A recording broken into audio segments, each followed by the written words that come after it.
ఉన్న బంగారాన్ని విడిపించి ఆ రోజు ఆన్లైన్ రేటుకే మేము కొంటాం. Sharma gold company. ఎవరి చిన్మయ్ కృష్ణందాస్? ఓ సన్యాసి కోసం జనసేన అధినేత పవన్ కళ్యాణ్ ఎందుకు అంతగా రియాక్ట్ అయ్యారు? చిన్మయ్ కృష్ణదాస్ కోసం భారత ప్రభుత్వం ఎందుకు బంగ్లాదేశ్తో కయ్యానికి సై అంటుంది? బంగ్లాలో ఆయన అరెస్టును భారత్లో హిందూ సంఘాలు ఎందుకంత సీరియస్గా తీసుకున్నాయి? ఎవరి చిన్మయ్ కృష్ణదాస్? ఏంటా స్టోరీ?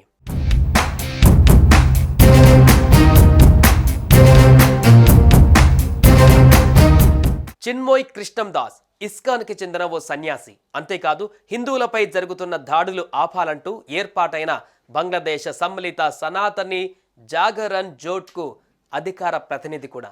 గతంలో చిట్టగాంగ్లోని international society for Krishna consciousness divisional organizing సెక్రటరీగా పనిచేశారు. ప్రస్తుతం ఆయన చిట్టగాంగ్లోని హతజారీలో ఉన్న పుండరీక్ ధామ్ ఆశ్రమానికి క్యూరేటర్గా ఉన్నారు.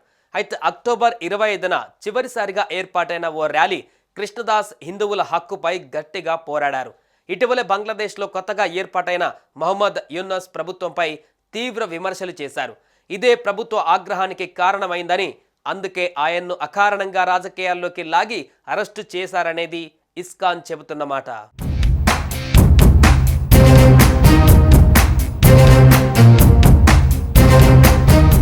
చట్టోగ్రామ్లోని కొత్త మార్కెట్ ఏరియాలో బంగ్లాదేశ్ జాతీయ పతాకాన్ని కృష్ణదాస్ అవమానించారని ఆరోపిస్తూ అతడితో సహా 19 మందిపై దేశద్రోహం నేరం కింద ఈ ఏడాది అక్టోబర్ 30న కేసు నమోదు చేశారు. ఇదే కేసులో సోమవారం ఢాకా విమానాశ్రయంలో పోలీసులు ఆయనని అరెస్టు చేశారు. ఆ తర్వాత ఢాకా మెట్రోపాలిటన్ పోలీసుల డిటెక్టివ్ బ్రాంచ్ అధికారులు అతన్ని కస్టడీలోకి తీసుకున్నారు. సోమవారం ఆయనను అదుపులోకి తీసుకున్న వెంటనే ఆయన తరపు న్యాయవాదులు బెయిల్ కోసం దరఖాస్తు చేశారు. కానీ దాన్ని న్యాయస్థానం తిరస్కరించింది. కృష్ణదాస్ అరెస్టును నిరసిస్తూ ఇస్కాన్ తదితర హిందూ సంస్థల ఆధ్వర్యంలో ఢాకా, చిట్టగాంగ్ సహా దేశంలోని పలు ప్రాంతాలలో నిరసనలు చేపట్టారు. ఈ సందర్భంగా గుర్తు తెలియని వ్యక్తులు దాడి చేయడంతో అనేక మంది గాయపడ్డారు. పలుచోట్ల రహదారులను దిగ్బంధించారు. బంగ్లాదేశ్లో హిందువులపై జరుగుతున్న దాడులను ఎప్పటి నుంచో ఖండిస్తున్న మోడీ ప్రభుత్వం ఈ ఘటనపైన ఘాటుగానే స్పందించింది. మతాన్ని, ఆధ్యాత్మిక గురువులను అరెస్టు చేసి బంగ్లాదేశ్ చాలా తప్పు చేసిందని మండిపడింది కేంద్ర ప్రభుత్వం.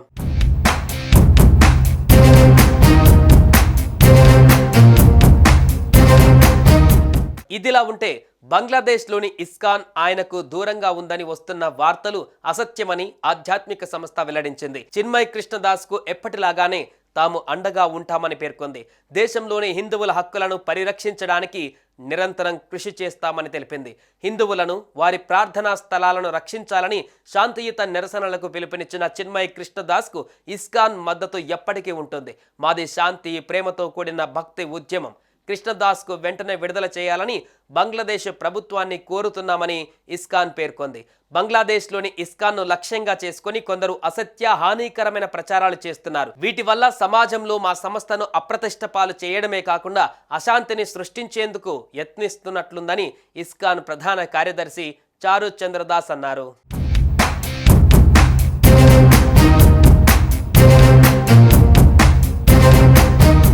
చిన్మయ్ కృష్ణదాస్ అరెస్టుపై బంగ్లాదేశ్ ప్రభుత్వాన్ని AP deputy CM Pawan Kalyan గట్టిగానే ప్రశ్నించారు. బంగ్లాదేశ్ ఏర్పాటు కోసం భారత సైన్యం రక్తం చెందించింది, కానీ అదే ప్రభుత్వం ఇప్పుడు దాడి చేస్తుందని ఆరోపించారు. ఇస్కాన్ గురువు చిన్మయ్ కృష్ణదాస్ను అరెస్టు చేయడం ఎంత మాత్రం సబబు కాదని పవన్ అన్నారు. బంగ్లాదేశ్లో దాడులు కలిచివేస్తున్నాయని అన్నారు. బంగ్లాదేశ్లో నిరుద్యోగం బాగా పెరిగిపోయింది. ఉద్యోగ, ఉపాధి అవకాశాలు లేక యువత రోడ్ల బాట పడుతున్నారు. చాలా మంది వేరే దేశాలకు పనుల కోసం వెళ్ళిపోతున్నారు. కానీ అక్కడి ప్రభుత్వం ఈ అస్థిర పరిస్థితుల నుంచి తప్పించుకోవడానికి ఆ నెపాన్ని అక్కడ మైనార్టీలుగా ఉన్న హిందువులపైకి నెట్టేస్తోంది. తమ దేశంలో ఈ పరిస్థితులకు కారణం భారతేనని, అప్పట్లో ప్రధానిగా ఉన్న షేక్ హసీనా భారత్ చెప్పుచేతలలో పనిచేస్తున్నారని యువతను రెచ్చగొట్టాయి భారత వ్యతిరేక శక్తులు. దీంతో షేక్ హసీనా తన పదవికి రాజీనామా చేసి భారత్కు వచ్చి తలదాచుకున్నారు. ఆమెను తిరిగి అప్పగించాలనేది బంగ్లాదేశ్ డిమాండ్. హసీనా తర్వాత అక్కడి పరిస్థితులను చక్కదిద్దానంటూ మహమ్మద్ యూనస్ తాత్కాలిక ప్రభుత్వాన్ని ఏర్పాటు చేశారు. మైక్రో ఫైనాన్స్ అండ్ కాన్సెప్ట్ ద్వారా గ్రామీణ బ్యాంకులను 2006లో నోబెల్ శాంతి బహుమతి గెలుచుకున్నారు మహమ్మద్ యూనస్. అలాంటి వ్యక్తి చేతుల్లోకి బంగ్లాదేశ్ వెళ్తుందంటే పరిస్థితులు చక్కబడతాయి అంతా అనుకున్నారు. కానీ బంగ్లాదేశ్లో పరిస్థితులు ఇప్పట్లో చక్కబడేలా లేవు.